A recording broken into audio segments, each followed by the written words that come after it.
Ok. Entonces, bueno, les decía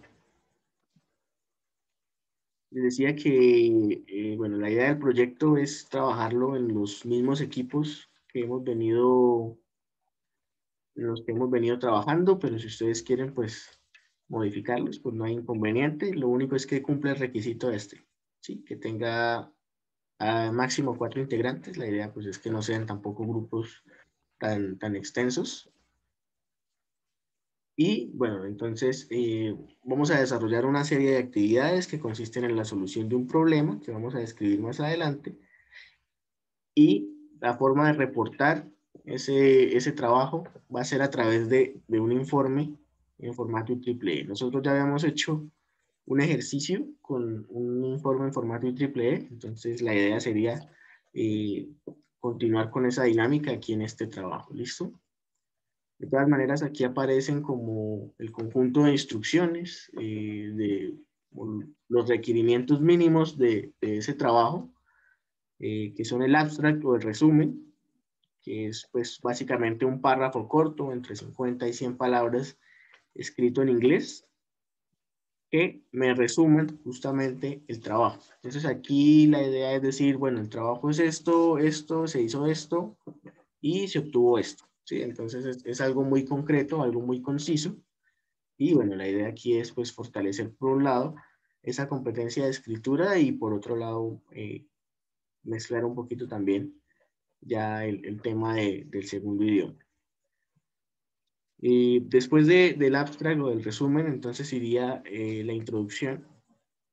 La introducción también espero que sea algo pues algo corto, algo de 2 o 3 párrafos que me permita poner en contexto el problema.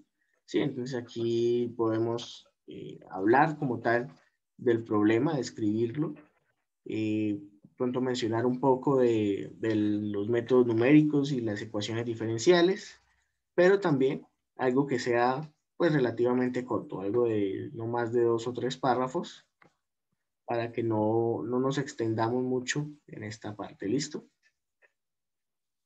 Después, la parte que sigue sería la metodología.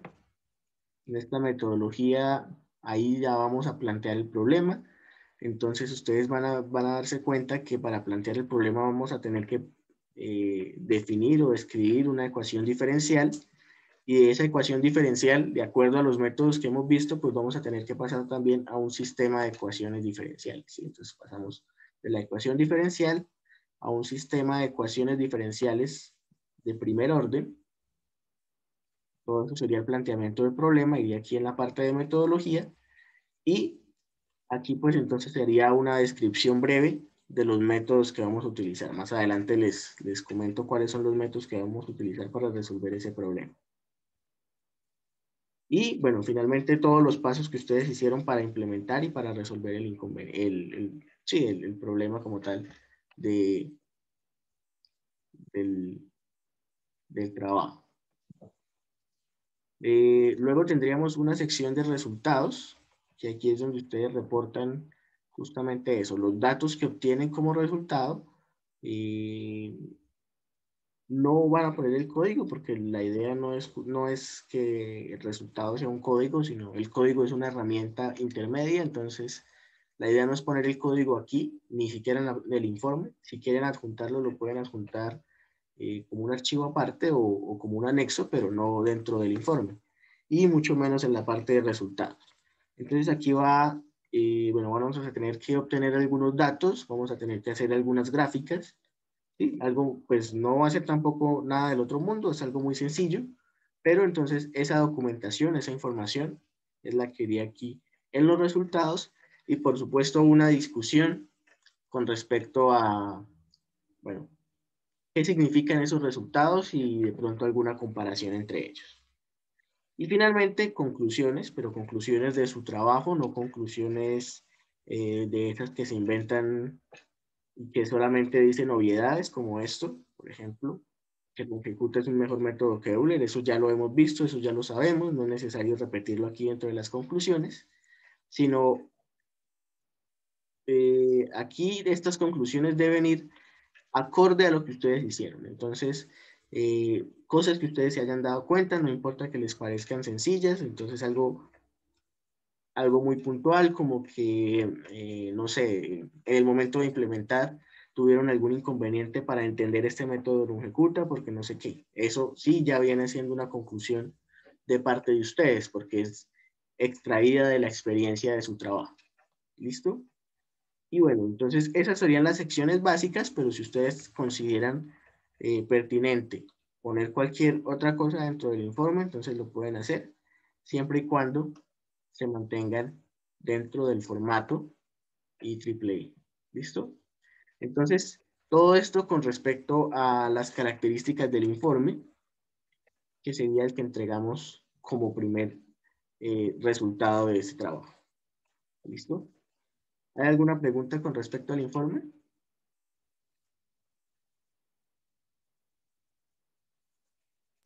Profe, qué pena, no escuché bien. ¿Para cuándo? No, no he dicho. La idea es, eso está por aquí más abajo en el documento. La idea es entregarlo el 9 de marzo. ¿Sí? Entonces, nosotros tenemos exámenes, creo que es hasta el 11 de marzo, según el calendario. Y pues la idea es tener como estos 2 días de ganancia por si pasa cualquier cosa. ¿Listo? Entonces, en el caso de ustedes, pues los entregaríamos a través de Moodle. Un integrante del equipo sube el informe en formato PDF y ya no es necesario subir el código, no es necesario subir otros archivos, solamente el informe, ¿listo? Ah, listo. Bueno, antes de pasar al problema, ya que me preguntaron por las fechas, además de la entrega del informe, vamos a hacer una especie de sustentación, pero algo muy corto. Es un diálogo entre ustedes y yo, que pues lo haríamos por citas. Puede ser dentro del mismo martes 9 y el miércoles 10, entonces, pues de preferencia sería que coincidiera con las horas de clase, aunque pronto para nosotros es un poco más complicado por el horario, porque pues eh, es difícil de pronto ajustar citas a esta hora, pero entonces la otra semana estaríamos acordando bien en detalle ya con todos los grupos armados cómo haríamos esas citas, ¿listo? Entonces, si contamos con el horario de clase, seguramente podemos utilizar esta sala de Zoom y si no, pues podemos hacerlo a través de Meet o de cualquier otra plataforma que ustedes y yo coordinemos, ¿listo? Y bueno, como les decía, el horario lo acordaremos previamente y bueno, entonces va a ser algo sencillo, algo de pronto de unos 10, 15 minutos donde ustedes me cuenten qué hicieron, yo les hago un par de preguntas, revisamos por encima el informe y entonces ahí ya tenemos como una realimentación al mismo tiempo del trabajo, ¿listo?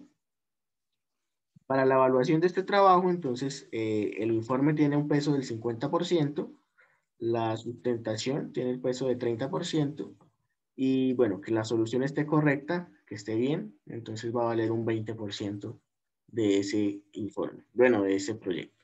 ¿Listo?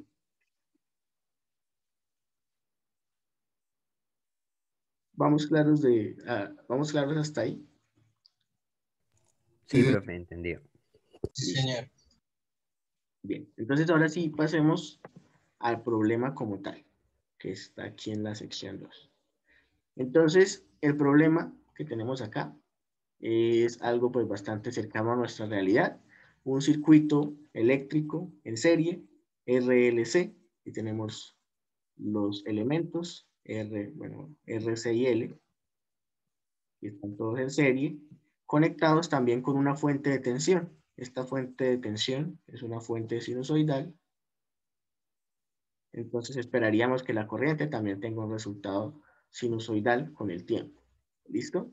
Aquí nos dan los valores de los elementos, de la resistencia, de la bobina, del condensador. Repito, pues todos conectados en serie, pero hay un inconveniente. El inconveniente es que hubo un apagón, un corte de energía, y en ese apagón, en ese corte de energía, la fuente sufrió un daño y ahora la señal ya no es precisa, la señal de tensión de salida de esta fuente EDT. Sí, entonces ya no tenemos la señal sinusoidal pura, sino que tenemos esta señal, pero distorsionada. Entonces, lo que se hizo, lo que se pudo rescatar de esa señal es un conjunto de muestras, ya, es decir, ya no tenemos la función, sino tenemos es un vector, en este caso, un vector E, que es el que está en el archivo de datos, y un vector T, que son muestras de esta fuente de tensión. Entonces, para cada instante de tiempo, tenemos una determinada muestra de tensión. Y aún así, pues entonces lo que queremos es, bueno, establecer cuál es el valor de la corriente en ese intervalo de tiempo que se alcanzaron a tomar muestras, que es entre 0 y 150 milisegundos. Además de eso, pues contamos con la condición inicial de 2 amperios en tiempo cero para la corriente y 0.01 coulombs para la carga del condensador.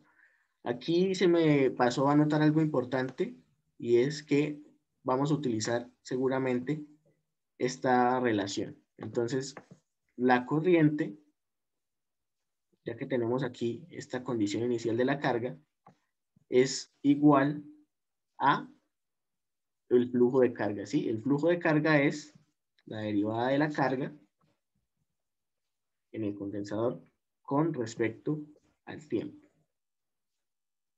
¿Sí? Entonces, esta relación la vamos a utilizar. Recuerden que tenemos que pasar de una ecuación diferencial de orden superior a un sistema de ecuaciones y para eso necesitamos hacer un cambio de variable. Entonces, aquí tenemos esa relación que nos va a permitir incluir esas dos variables, la corriente y la carga, y de ahí que tengamos esas dos condiciones iniciales. Entonces, les repito, el objetivo es encontrar el valor de la corriente para ese tiempo entre 0 y 150 milisegundos y, bueno, si es posible, hacer una gráfica de ese resultado. Y lo vamos a hacer con 3 métodos de los que estudiamos o de los que revisamos en la clase. El método de Euler, el método de Joule y el método de Runge-Kutta de orden 4 clásico, que es el que aparece ahí con el pseudocódigo. ¿Listo? Entonces, con los 3 métodos vamos a resolver ese problema. Y la primera parte, por supuesto, es plantear la ecuación diferencial del circuito, luego plantear el sistema de ecuaciones diferenciales de primer orden, y luego sí ya con la información que tenemos, con los datos, esto pues es un vector, como les decía, con muestras. El archivo .mat es muy fácil de cargar en MATLAB, simplemente loaddatos.mat, y ahí ya tenemos los vectores E y T, que son con los que podemos empezar a trabajar.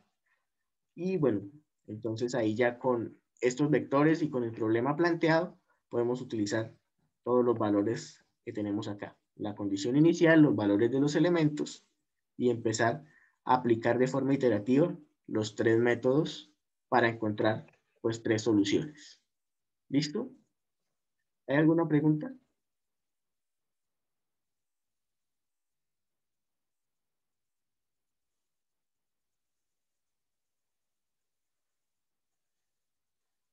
No, profe, por ahora no.